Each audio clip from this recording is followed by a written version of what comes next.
শাপলা ফুল তুলতে তুলতে আবারও হাজির হলাম। দেখুন অনেকগুলো তুলে ফেলাইছি অলরেডি। হাতে থাকুন। এটা শাপলা ফুলের মাঝখানটা ধরে উপর দিকে টান দিলে এটা উঠে আসে, এই যে এইভাবে। মানে হাতে অনেকগুলো ফুল রয়েছে, তো ফুলের সাথে ধরছি, এভাবে টান দিলে কট করে একটা শব্দ হয়, একদম নিচ থেকে উঠে চলে আসে।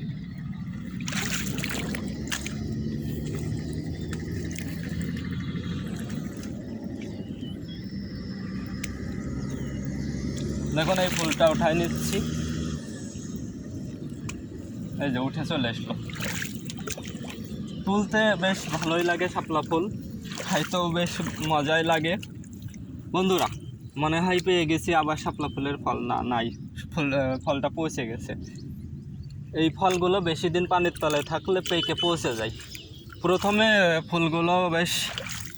ফলগুলো বেশ লাল থাকে, পরে ধীরে ধীরে কালো হয়ে যায়, যখন তখন পেকে যায়। পেকে গেলে যদি কেউ না উঠায় তাহলে পচে যায়। আবার আপনার হচ্ছে সামনের বছরে এই সময় পুরো বিল বলেন যেখানেই পানি থাকবে সেখানে আবার এইভাবে শাপলা ফুল হতেই থাকবে। চারা হবে, চারা থেকে ফুল হবে, এভাবে পুরো বিল ভরে যাবে।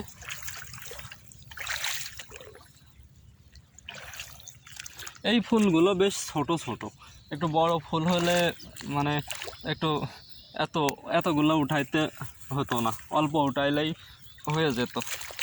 ফুল বেশ ছোট ছোট, তো এই জন্য বেশ অনেকগুলো উঠাতে হচ্ছে। শাপলা ফুলের আপনার যেই নালিটা বা লতা বা ডোগা যাই বলেন, এটা অনেক লম্বা হয়। ধরেন 5 থেকে 6 ফুট কিংবা তারও বেশি হয়। তবে এটা হওয়ার একমাত্র কারণ হলো আপনার যেখানে পানি বেশি থাকবে সেখানে তত লম্বা হবে।